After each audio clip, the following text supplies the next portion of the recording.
Seems fair to me.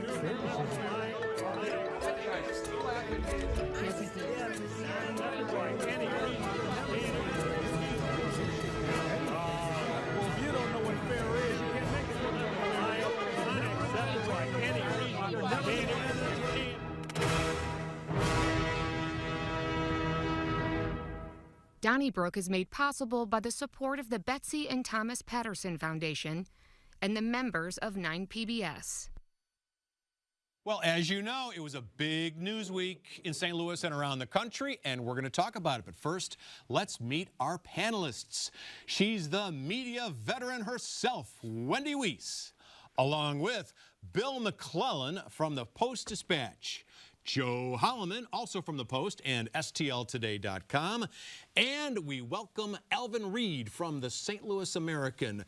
And before we start the conversation, Alvin, we want to thank Jackie Scherenberg, a great local artist, for sharing her artwork, which is on top of the mantle behind me. Beautiful. Thank you, Jackie. And if folks would like more information about Jackie and this art, go to TikTok and Instagram at Jackie Scherenberg. Joe, we're going to start with you tonight. By the way, happy birthday on Sunday. Thank you. Thank you very much. Was it easily divisible by 5 or 10? No. Okay. Well. Let me ask you about a couple of things here. Number one, abortion passed in the state of Missouri, not resoundingly, 53, 54%, something like that, but enough to change the state constitution so that now, for the first time since the Dobbs decision in 2022, abortion is legal in Missouri, or it will be December 5th, I believe. Is it kind of curious, though, that the state which legalized abortion across the board voted for all Republican candidates for statewide office who are all uniformly against abortion? I don't think it's surprising at all, and we've touched on this subject on this show before. Missouri has had a history of being able to separate issues from candidates. Not only did they vote just 2 days ago to lessen restrictions on abortion, we have legalized marijuana. We have expanded Medicaid. We've legalized gambling. We have rejected right to work, which were all things Republicans fought. So I think people in the state, and I think people in general, are a lot more capable than we in the media want to give them credit for. We like to fit people in a box and say, if you vote this way on one thing, you must vote this way on the other. I think people can separate it and look at it and say, I like conservative candidates, but I think the restrictions on abortion should be less. I don't see it as that big a surprise. I like to put them in a box, Joe. Well, it removes that thinking part. Right. I do think it's strange the way Missourians can support issues that Democrats favor and yet totally reject Democrats. I mean, like, our elections aren't even close.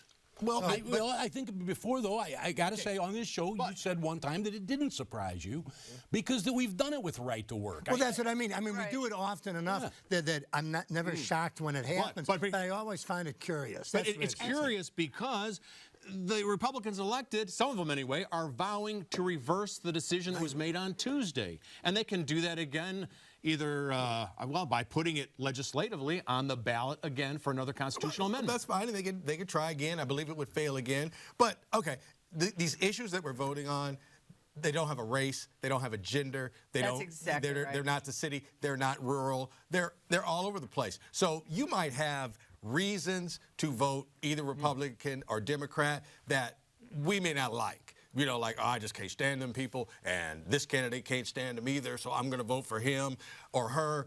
But you can't do that with the amendments and with the propositions. So they can stand on their own, you know, because, they're not a person. Right.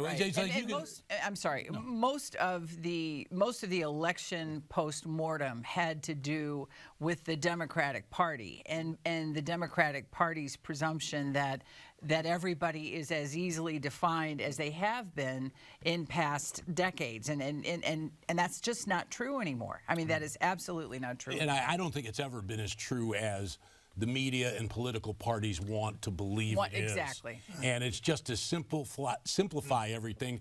We want to put everybody in that box. And I've always said to people, you name 3 issues and I'll give you where I stand on it and you'll think I am a flaming liberal. Name 3 other issues, and I'll tell you where I stand on it, and you'll think I'm a rock-rib Republican. Well, some people are. That's how most people are, though, are a little more complex than we like to give them credit. Look how much the parties have We got to move along. We got to move along. Well, let me just say, Charlie, that when I looked at the county breakdown on the abortion, the rural counties were pretty much against it, and the big cities were pretty much for it. I mean, so it wasn't like I thought the 51% everywhere. I thought St. Louis County was also. Okay, let's move on. Let's move on. I want to put Alvin Reid in a box. Yeah, I'm there. Living Legend, Saturday night at 9 PBS. Yes. The National Association of Black Journalists will honor you with its Living Legend Award. Congratulations about that. I'm very honored, truthfully. Well, let me ask you. I just have to stay alive till. I was saying, the living part or the legend part makes you happier. Congratulations, very cool. Hey, what did you think about Joe's writing that it's possible that Eric Schmitt is a top contender for the Attorney General job in the United States? I'm not talking about statewide, but Eric Schmitt, the junior senator for the state of Missouri, is being rumored as someone who might be the next Attorney General for President-elect Donald Trump. Politico has also thrown Josh Hawley, the senior senator, in that mix. What do you think? Would those guys take it? No, I think that, one, I'm surprised I never saw a commercial from Lucas Coons of Josh Hawley running away from the Capitol, on January 6th. And I think that is enough that he will not be the Attorney General. And I think there's still enough police officers out there that kind of thinking like, look, man, you're conservative, but I don't know about you. Okay. I think if offered, Eric Schmitt will take the job, and it just seems like he's kind of in Trump's, favor, and they like him. I will say that he's the only, of all of the kind of like national political players now, he's the only one that I have known, and I just know that he's not the same person now, at least politically, that he was back then. But yeah, he fits in, and if it's offered to him, I think he'll take it. I don't think that's unique to any politician. I mean, I think I'm just saying he's the only one I know. Right, exactly. I think a lot of them are bathed in the river of redemption. But, okay. I'm sorry. No, I could easily see, and especially in the aftermath of Tuesday, he was posting pictures of himself playing golf with the president-elect. He was on a plane with the vice president-elect. I think this would be something that Eric Schmitt would jump at. I don't think Josh Hawley. I think Josh Hawley also wants the big seat, but I don't think he's. You guys are students of history. We know what it's like to be in a Trump cabinet. It's chaos. It's not something that really goes well for most careers. Who walks out of a Trump cabinet looking good? But if you're a U.S. senator, you've got one of the 100 best jobs in the world. Well, and I think therein lies the question is whether or not Schmitt wants it. If the question is, could he get it? I believe he could. Nobody who wasn't up for election had a better week than Eric Schmitt. He was campaigning with the president. He was going with J.D. Vance into Ohio. He was campaigning for Bernie Moreno there, who took a seat from an incumbent. He went down to Texas for Ted Cruz. Ted Cruz, who was supposed to be in danger, won big. Eric Schmitt had a phenomenal week for somebody not on the ballot. Now, that said, do you look at, a lot of people don't go from attorney general to being president. And so I think it's a case of, where does Eric Schmitt see himself? But if the question is Eric Schmitt a hot commodity in the Republican Party? I think that's without a doubt. Hey, let me throw another name in there, is Jeff Jensen. Jeff Jensen was Trump's first U.S. attorney here in the Eastern District of Missouri, and he was very well regarded by the police because the U.S. Attorney's Office had to step in Kim Gardner's chaos. And he left in 2020, and he also, Bill Barr picked Jeff Jensen to look into the Michael Flynn matter of great interest to Trump. And if you remember, Flynn had pled guilty to lying to the FBI, and then the judge wouldn't accept when he wanted to pull that back, and Jensen looked into it and determined that, yes, he lied to the FBI, and yes, he had adequate counsel, but he never should have been interviewed in the first place, so everything should be dropped. And the judge didn't, and Trump had to pardon him. But Jeff Jensen might be a guy for the FBI, because he was an FBI agent for 10 years before he was U.S. attorney here. So I think that Jeff Jensen could be a national name soon. Apparently, President-elect Trump, it's still so unusual to say, isn't it? He's 45, he's 47. He is, when it comes to the jobs that have to do with, you know, Treasury or the Fed or what have you, then he wants experts. But when it comes to justice, when it comes to the Department of Justice, he wants loyalty with capital L-O, you know, all uppercase. So Jensen might. Well, I don't know. I don't think Jensen's a true Trumper, though. Well, I'm not saying I'm not saying this, but he was a very successful, well-regarded U.S. attorney. Oh, he here, was. He was good. and he was picked to make the decision about Flint. What do you think about Madison County in Illinois deciding, the voters anyway, 53, 54, 55%, somewhere around there, to secede from the state of Illinois, joining about 29 other counties, Bill, that have said we're tired of the influence of Cook County. We don't like the way the state's run. And in this non-binding show of, I guess, dissatisfaction, they say, hey, let's form our own state. Well, I think that we could, the United States could become like St. Louis County. We have, what, 91 municipalities? Yeah. You know, rural Oregon wants to either have its own state or go with Iowa. Northern California wants to split off. You know, I've written that we should go to Illinois, call ourselves West East St. Louis, and just be part of that state. You know, we could have 900 different countries. I think it's all kind of silly. I think I would just, if I'm the governor, I would write to the county officials and say, like, hey, it's fine with us. But the first step is you have to accept no money from the state of Illinois. Right, roads and bridges. Yeah. All right, for 2 years, you get no state money, and then you can go. You can do whatever you want to. Yeah, okay. Yeah. That stuff like this is just silly. I think this was, even though maybe we didn't, we see the, you know, the very strident left, we see the very strident right, but what I think this has just been a very angry election cycle, and I also think that these non-binding, they don't have teeth. Somebody gets a lot of political mileage over them, but then it's like, poof, you know, I like an executive order. I gain the ground politically, but I don't have to follow through. I think you media elites are not taking rural America seriously. And when some of these counties are voting 70% to secede from the state, I don't think you'd get that in Missouri right now. I think it's like going out in your yard and yelling your complaints, and it feels good. Well, it's a demonstration. Yes. But when we have an election like this, where we have 7 battleground states, and the rest of us, like, you know, our votes don't really count too much. And like, you go to upstate New York, and there was nothing but Trump flags, but they know that their votes don't really count because they got washed out by New York. And there's no campaign. I mean, on that ballot, it doesn't say, like, you know what, if we secede from the state of Illinois, you all will move out of this county in droves because we'll be broke. Well, and that'll be hey, let me say, one of our colleagues, Ray Hartman, wanted his opponent to have more town halls. I think J.B. Pritzker should come to downstate Illinois and have a few town halls and find out what the heck's going on. And then yell and scream. And Bill, the state of Illinois, according to Governor Pritzker, is going to face a $3 billion deficit at the end of fiscal 2026, 1 year from now.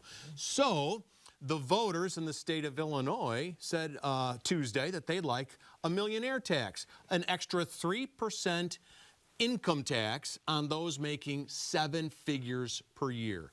But won't that just send a lot of those millionaires to Florida and Myrtle Beach? Well, perhaps it will, but I'm of the mind that if you're making $1 million a year, you can pay that 3% surtax. So I would have voted yes for it. This is going to sound strange, but the reason that better not, you're a living legend. $1 million?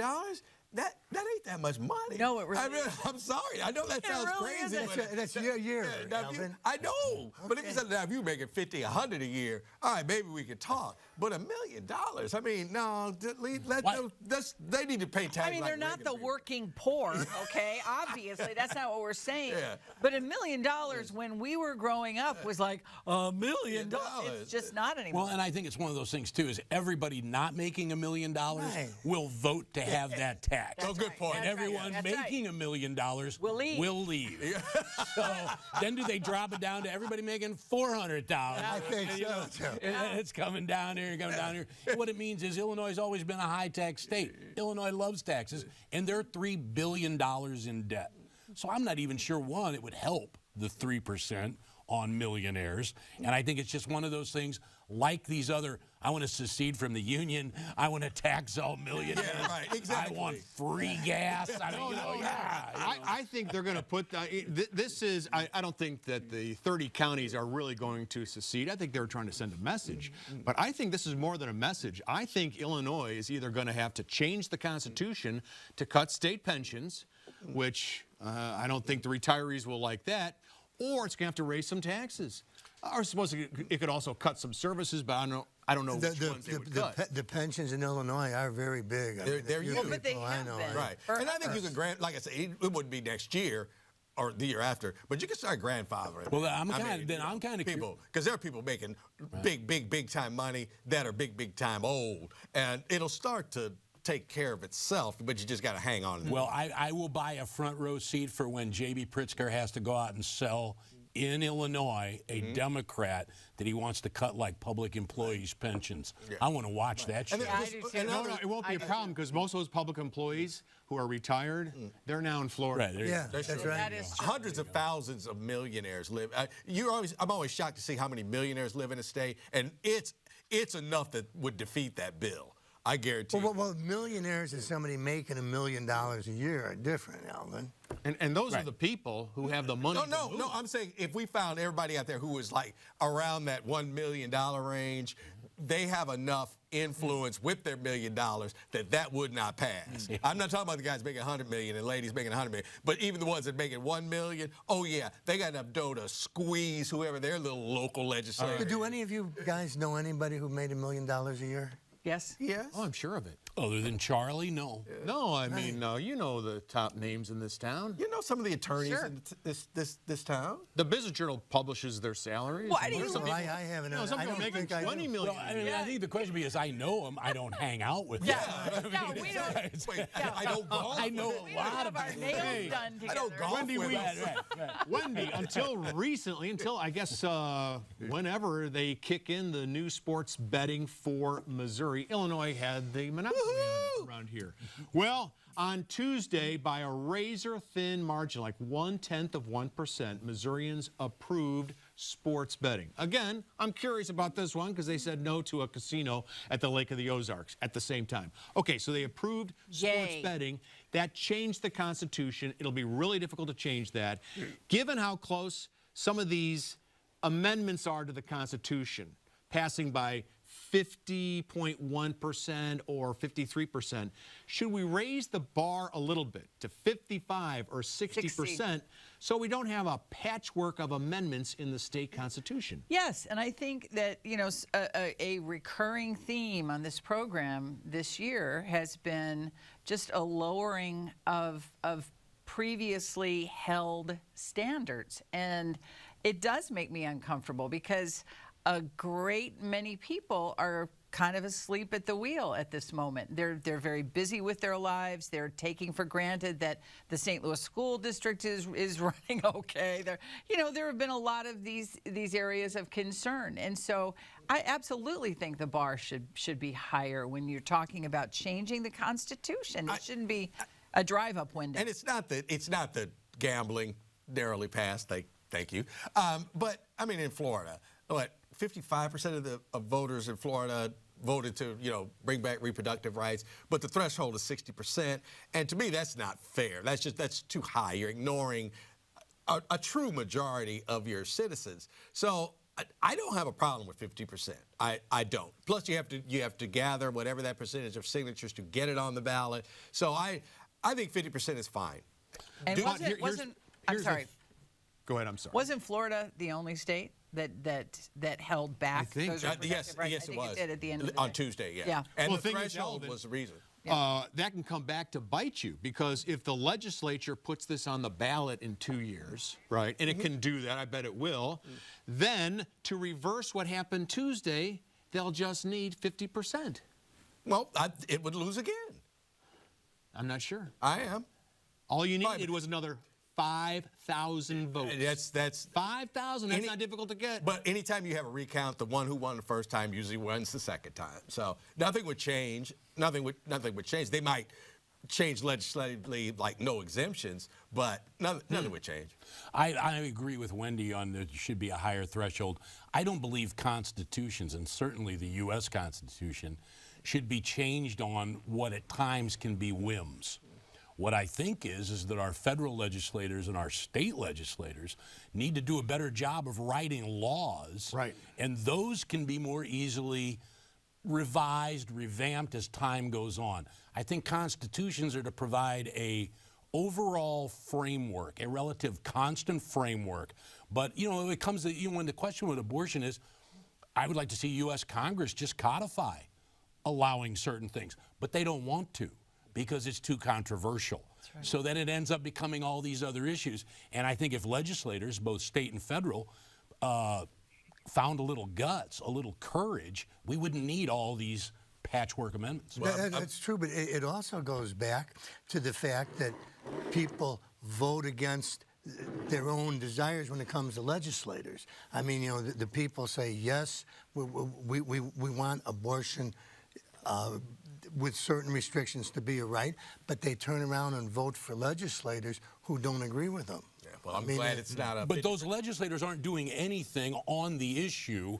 You know, I believe laws can be passed, and then, quite honestly, maybe they'll find a reason to change it. But I think the question of just every time you come up with some new idea that the legislature doesn't want to buckle down and do something on, that then we have an amendment now, and it's an amendment that 50.1 is going to change the Constitution, right. And then 2 years later they do it again and change it back. Yeah. That's not what a Constitution is supposed to be. Joe, let me ask you this about, it's not an election topic, but Monica Obradovic in today's Post-Dispatch had a piece on Ozempic and other weight loss drugs in school districts. Not for the students, but the teachers who are on health plans, courtesy of or through their work with the districts, have been enjoying, or at least getting prescribed weight loss drugs like Ozempic as part of their health plan. But it's expensive. Francis Howell, the special school district, Rockwoods have all looked at these mounting costs. In one school district, there were 50 people on it, and then suddenly there are 334, and it's $1,300 a month. Do you think that these weight loss drugs should be part of a health plan for the teachers and administrators at these schools? I think if these drugs like Ozempic are being prescribed for conditions other than just simply being overweight, diabetes, things like that, yes, they should. But just because someone decides, I'd like to knock off 50 pounds, I think school districts have to look at being fiscally responsible, and at what point do you draw the line as to you can't have that drug? I think it's a tough question. Yeah, I just think you find yourself in a situation for those that truly need it that are diabetic, which what this drug was designed for, and found out, you know, like, hey, you can lose weight, kind of like that, you know, liver medicine that they figured out could do something else. So I think you just have to cover it. I really do. Because losing weight helps you with coronary heart disease, hypertension, knee problems, and diabetes. Yeah. Well, and as I said before, out of anybody at this table, I probably have far more experience with weight problems. Bless you for that. And anybody at this table. And I discovered what the problem was with me. Pizza. I ate too much. Me too. Me too. So I also think, you know, but this idea that somehow people get addicted. My problem with drugs. To quote Charlie Brennan one time, who said people need to become responsible for their own actions. The reason I was 70 pounds heavier than I am now, 10, 12 years ago, was I ate too darn much. It's that simple. So I quit eating and started exercising, and I lost weight. So I think that has to play into it too. Is that at what point then, if it helps somebody's confidence for plastic surgery, you guys can write a letter to the show because it's time to go to the old mailbag. I'm still very proud to live in the United States. After all, in what other country other than a few banana republics can a convicted felon be elected president? That from Paul Owens of St. Louis. We also heard from Bobby Gissendanner of St. Louis, who wrote, concerning the report on state support for Pittsburgh's downtown redevelopment, Mike Kehoe wants to end Missouri's income tax. This would be a devastating impact on plans to revitalize downtown St. Louis and other parts of the city. I often have the same urge to slash tires when I pass cars parked in handicapped parking places when the car has no blue placard, or marked plate. That from Mary Rice of Florissant. And we heard this from Rick Dorsey. It was great that the head of Emerson called for the St. Louis business leaders to band together and bring the area forward. But I don't see in our business leaders today another Gussie Bush, Sedge Barksdale, Buster May, General Sferd, or Bob Hyland. And that's the problem. They don't get together and they don't exert leadership together. Thank you. You can always write us, care of 9PBS 63108. Don't forget those emails, Donnybrook at 9pbs.org. And on social media, use hashtag DonnybrookSTL. And like Rick, call the 9 line, 314-512-9094. Wherever you are, listen to us on your favorite podcast source. Well, we are celebrating two great individuals, Joe's birthday, and Alvin's a living legend. So, in the words of Marie Antoinette, let them eat. Congratulations, guys. Thank you. Thank you very much. Thank you. Absolutely. And thank you for joining us. We'll see you next week at this time. Speaking of Ozempic. Donnybrook is made possible by the support of the Betsy and Thomas Patterson Foundation and the members of 9PBS.